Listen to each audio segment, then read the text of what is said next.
My name is Nadia. I am 32 years old.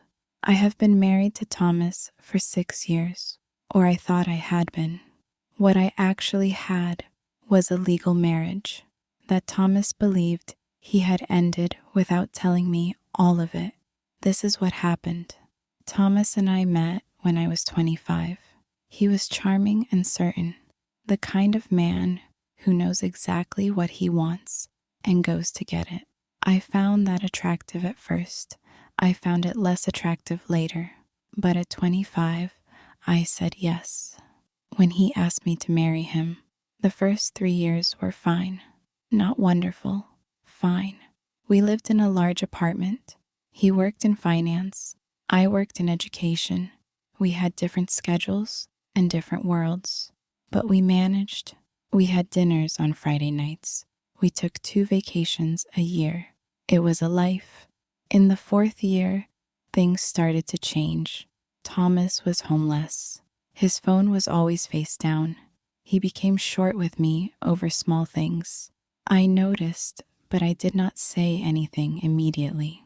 I had learned that Thomas did not respond well to being questioned directly. He would shut down or become defensive. By the 5th year, I knew something was wrong. I did not know exactly what, but I knew. A woman always knows when the warmth has been replaced by something else. I started to ask questions. He gave me answers that were technically true, but felt hollow. That is a special kind of lie. One evening, he came home and sat down at the kitchen table. He had a folder with him. He put it on the table and pushed it toward me. He said, "I think we should end this." He said it the way someone says it when they have already decided. Not a question, a statement. I looked at the folder. He said he had spoken to a lawyer. He said the papers were straightforward. He said he hoped we could do this without it becoming difficult. He said the word difficult the way people say it when they mean, "I hope you do not make this hard for me." I was not ready, but I also knew I could not fight what was already gone. I took the folder home that evening. I looked through it. I signed what he asked me to sign.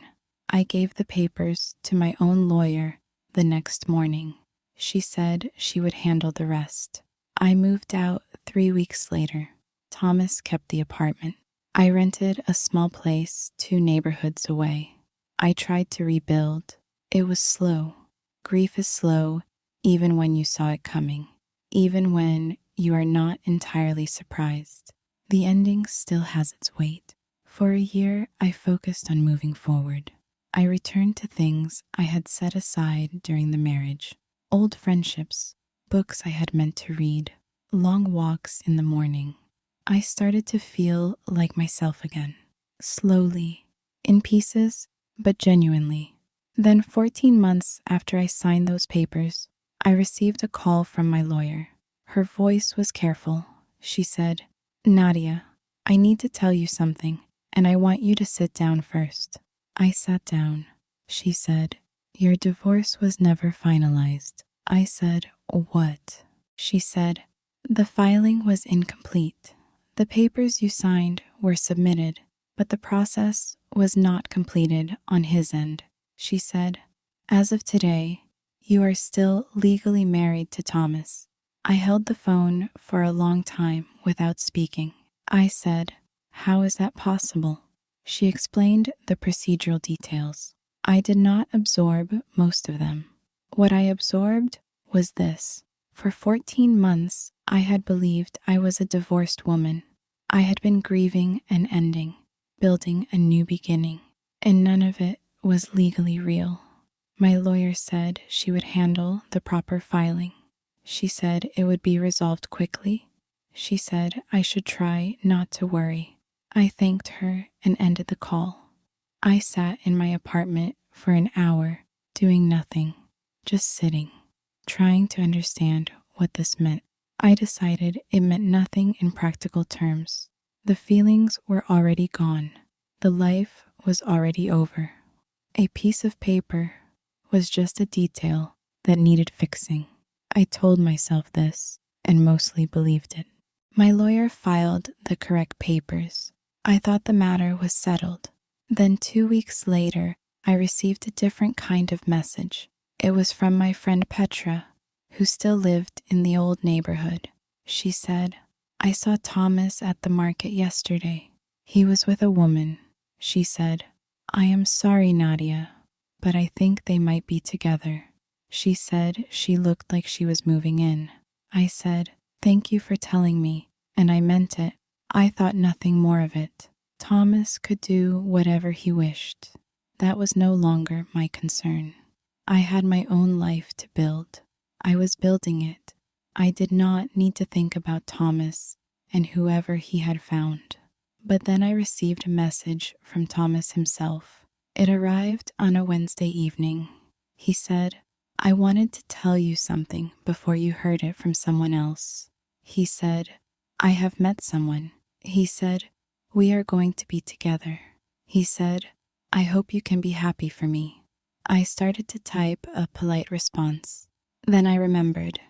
I was still legally married to him. My lawyer had filed the new papers only 10 days ago. The process takes time. I checked with her the next morning. She confirmed. The divorce was not yet finalized. We were technically still married. I said nothing to Thomas. I had no desire to cause a scene. I wanted this to be over cleanly. I told my lawyer to proceed as quickly as the law allowed. She said she was doing everything possible. I waited. 3 days later, there was a knock on my door. I was not expecting anyone. I opened it. Standing in my hallway was a woman I had never seen before. She was perhaps 30. She had dark hair and a nervous expression. She introduced herself. Her name was Simone. She said, "I know this is strange." She said, "I need to talk to you about Thomas." She said, "He told me his divorce was finalized over a year ago." She said, "I just found out it was not." She said, "I thought you should know what he told me, and I thought you deserved to hear it from me directly." I looked at her for a moment. Then I stepped back and said, "Please come in." She sat across from me at my kitchen table, the same table where Thomas had pushed that folder toward me 2 years ago. I made tea. We talked. She said Thomas had told her they could build a life together, that his past was fully behind him, that he was free. She said she had believed him because she had no reason not to. She said she felt foolish now. I told her she had no reason to feel foolish. Liars are convincing. That is what they do. She said she had confronted Thomas the previous evening. He had tried to explain. She said his explanations were not satisfying. She said she had come to me because she wanted to understand what kind of man she was dealing with. I told her what I knew. I told her about the folder at the kitchen table, the way he had said the word difficult, the way he had presented everything as already decided. I told her about my lawyer's call, about 14 months of believing something that was not legally true. I told her calmly, without anger. There was no anger left by then. She listened to everything. When I finished, she was quiet for a moment. Then she said, "I am sorry he did this to you, and I am sorry I was part of it without knowing." I said she had nothing to apologize for. She said she was going to end things with him. I said that was her choice to make. My divorce was finalized 11 days later. My lawyer called to confirm. I said thank you. I made myself a cup of tea. I sat by the window. Outside, the city moved in its usual way. People going somewhere, living their lives. I was living mine. Thomas sent me a message the day after the finalization. He said he hoped I was well. He said he wanted no hard feelings. I read the message once. I did not reply. There was nothing I needed to say to him. The chapter was closed. properly this time. Simone sent me a message a month later. She said she had moved out of the apartment she had shared with Thomas. She said she was doing better. She said she had been thinking about what I told her, and it helped her understand something important about herself and the choices she made. We met for coffee, then again the following month. She became someone I knew, not a close friend right away, but a real person, someone who had also found herself in a situation she had not chosen. We understood each other without having to explain everything. That was 2 years ago. I am in a better place now in every way that matters. My life is quieter than it was in the marriage, simpler, more mine. I have my work and my mornings and my long walks. I have people I trust around me. Thomas is with someone new. I heard that through a mutual acquaintance. I wished him nothing, not good things, not bad things, nothing. Some people you eventually reach a place of true indifference about. That indifference is its own kind of freedom.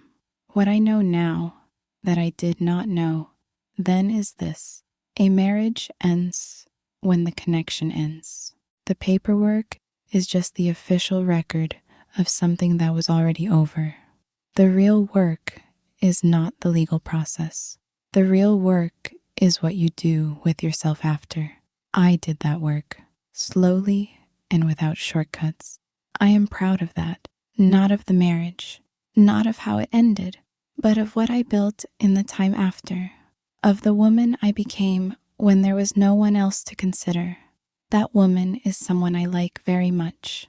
The year after the divorce, finalization, was a year of rediscovery.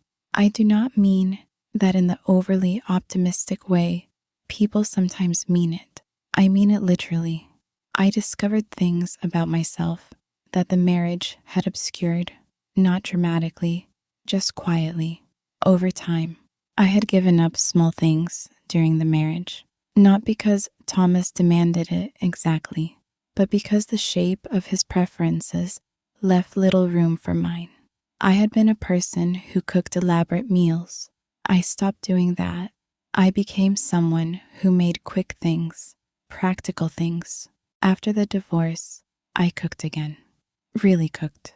On a Sunday afternoon, I spent 4 hours making a dish my grandmother had made when I was young.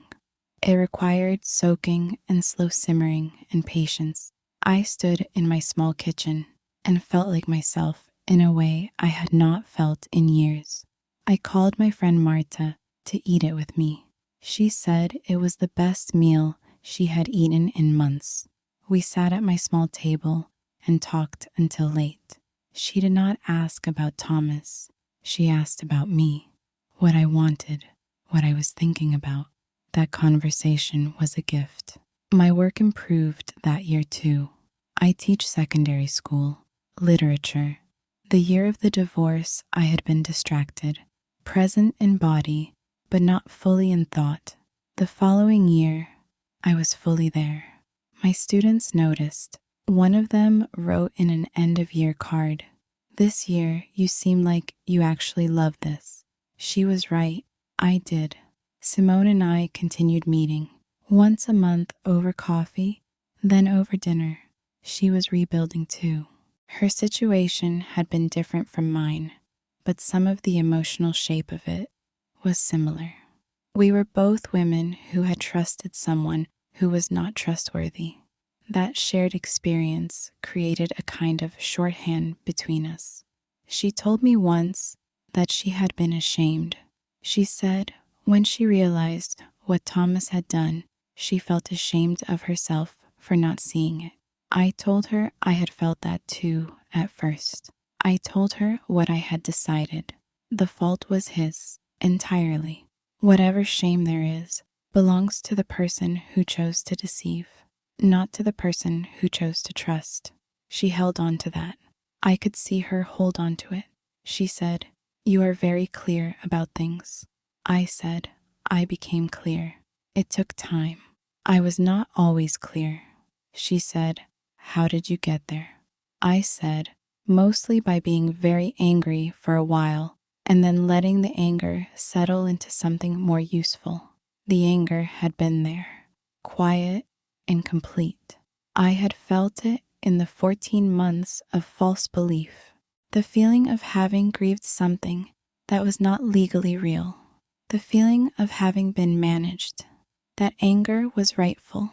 I let myself feel it fully, and then I set it down. What I did not do was let the anger define me going forward. Some people hold their anger because it feels like protection.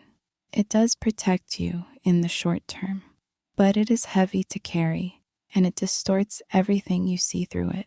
I put it down when it had done its job. 2 years after the divorce, I met someone at a gallery opening. His name is Paul. He is a teacher too.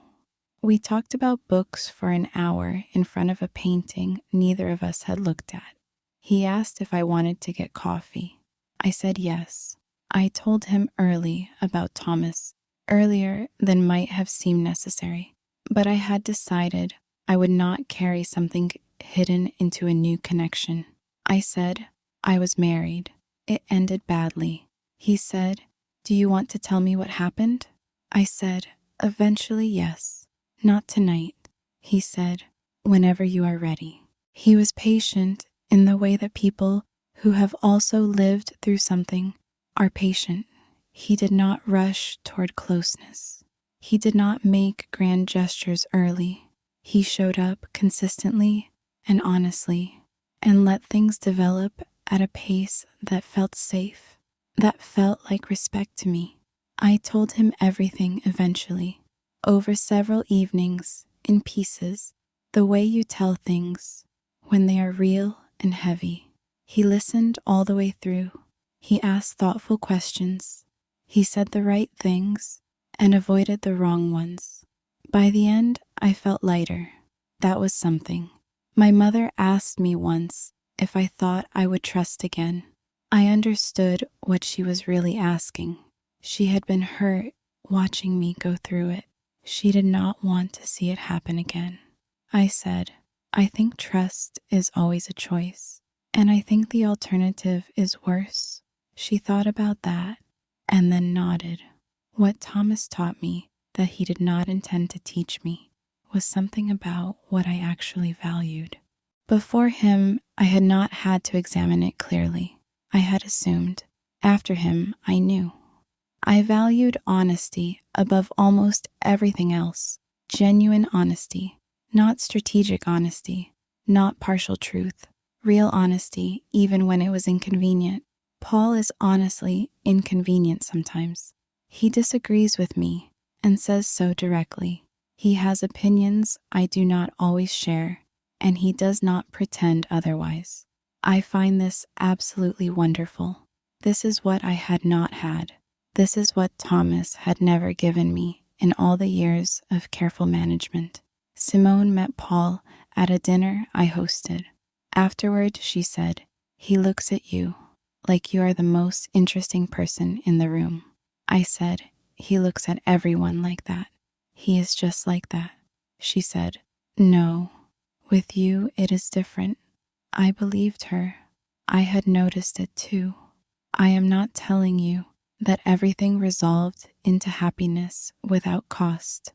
There was cost. There was loss. There were months that were genuinely hard. There were evenings when the weight of what had happened pressed on me in ways I could not easily lift.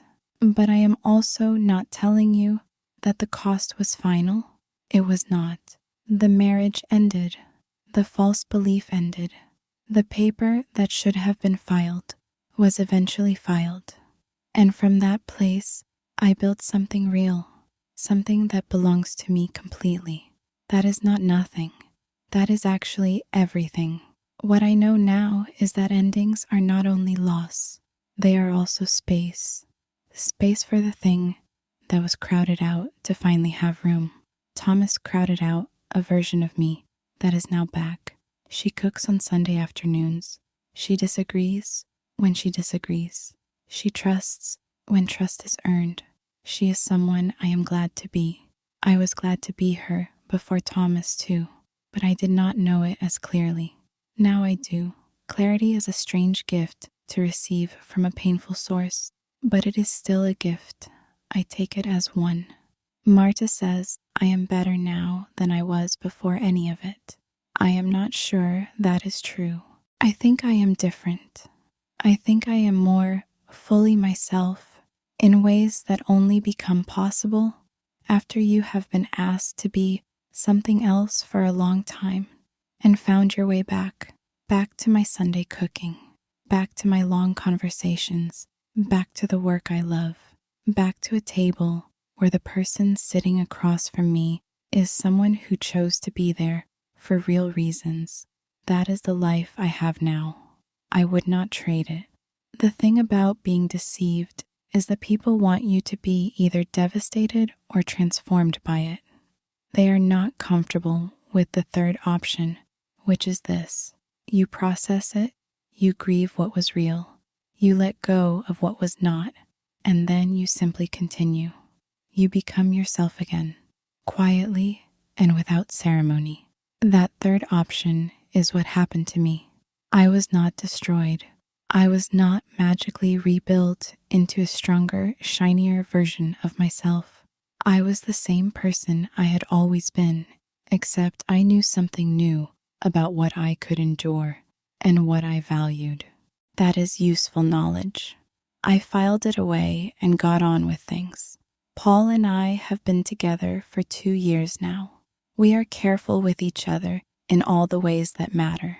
Not carefully managed, the way things were with Thomas. Carefully chosen.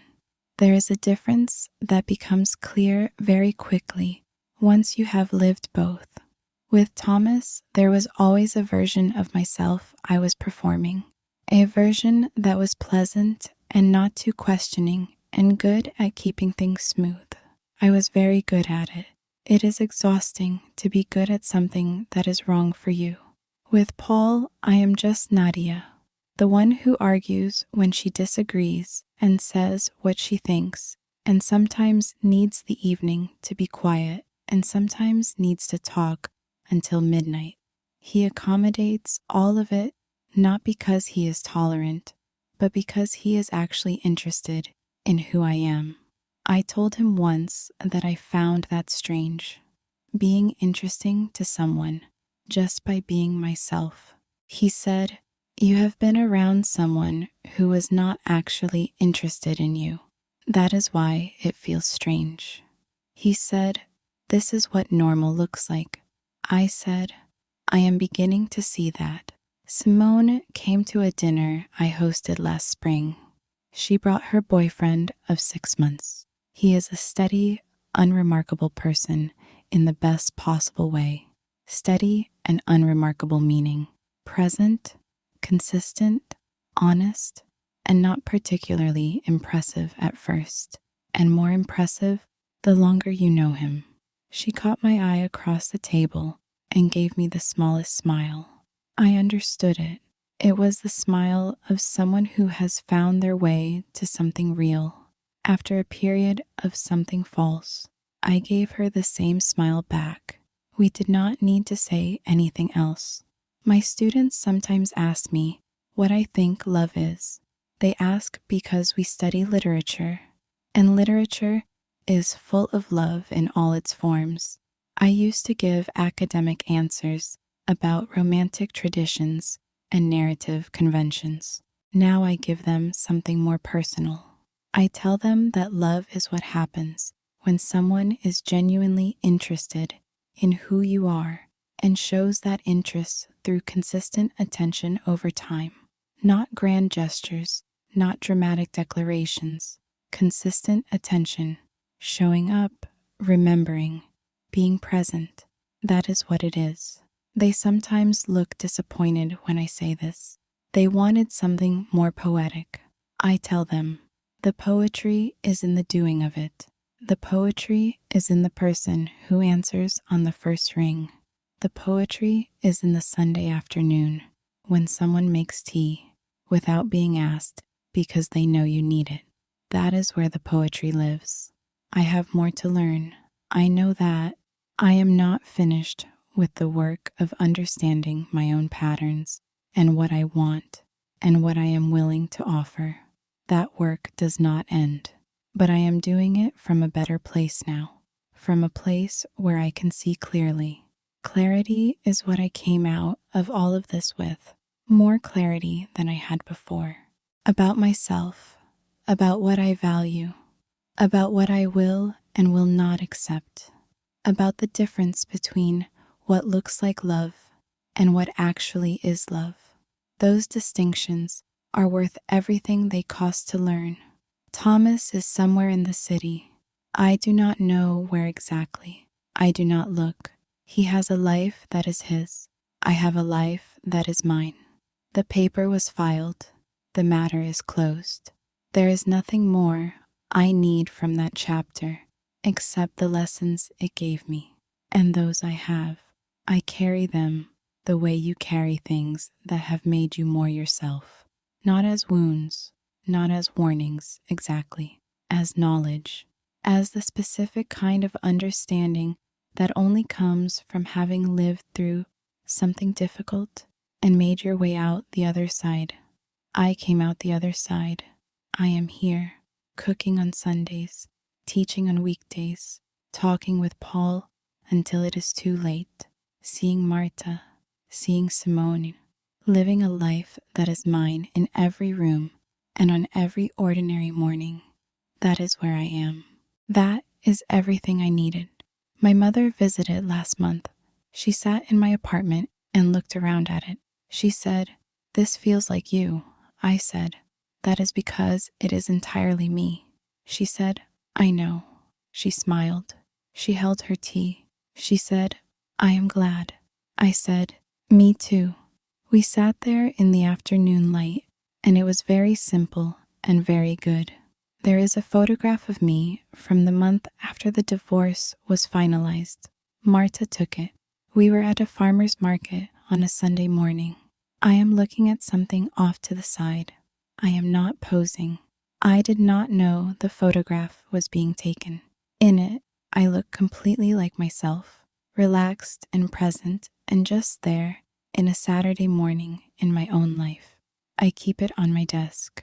I keep it to remind myself of what I looked like when I was just myself without management, without arrangement, without the slight readiness that comes from living with someone whose reactions you are always slightly prepared for.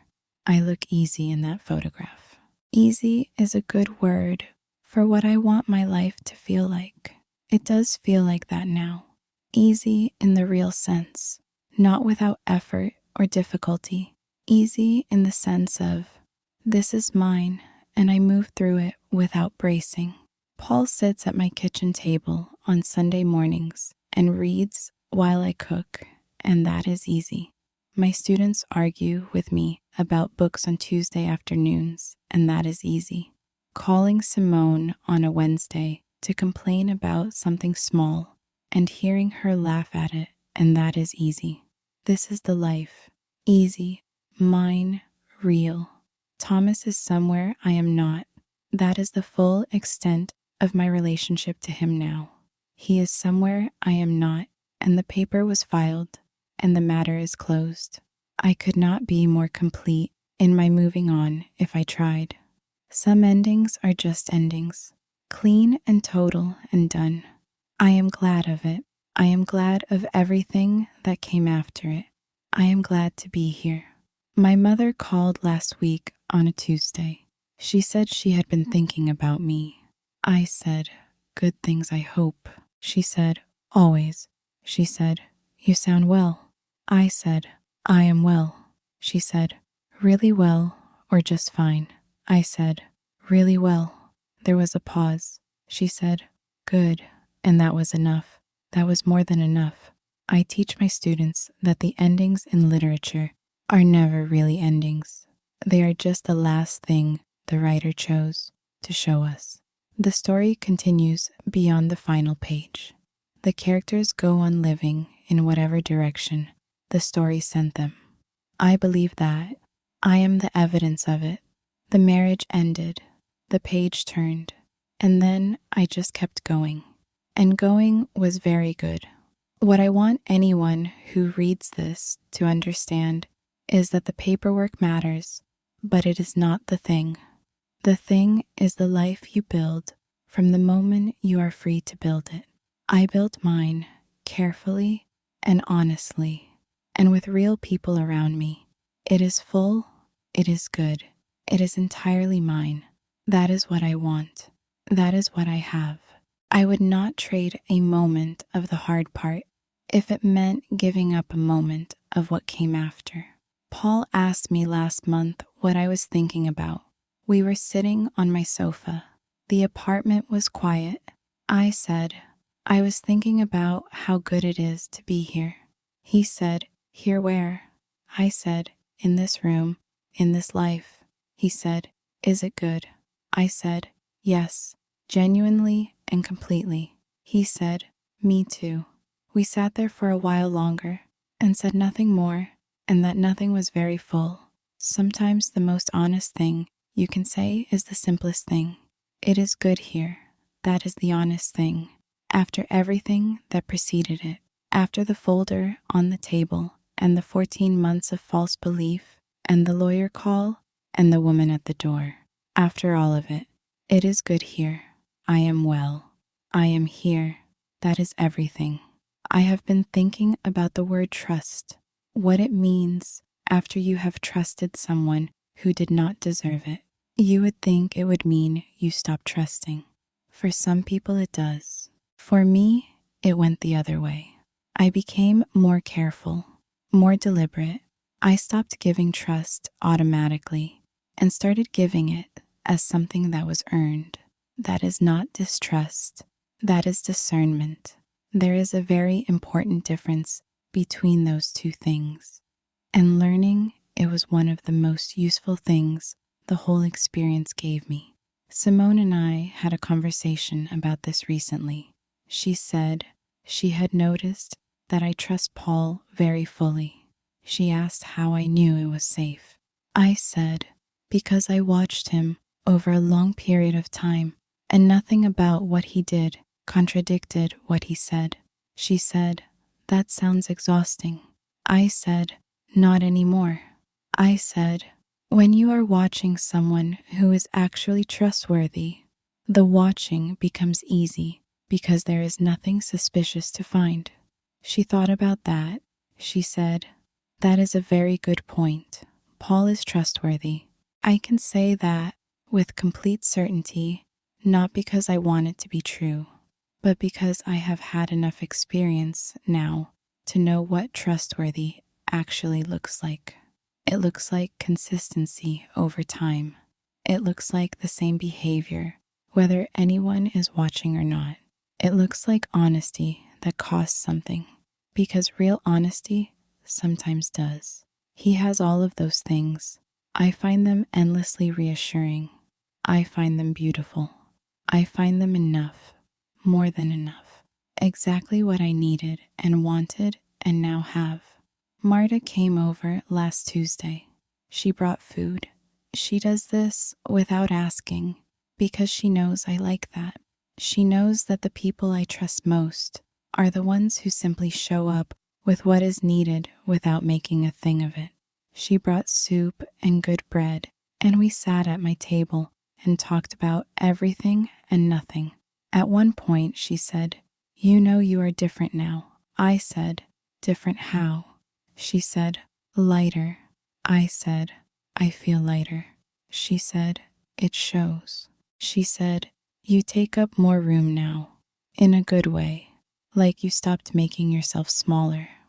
I thought about that for a long time after she left. She was right. I had been making myself smaller, not just with Thomas, before Thomas too. The particular habit of shrinking that some people develop when they have spent time around people who respond badly to fullness. I had been doing it for years without knowing. It is easier to do than you would think and harder to undo, but I am undoing it. I take up the room I take up. I say what I think. I do not apologize for being present. That is who I am becoming. That is who I always was, underneath the shrinking. I am glad she is back.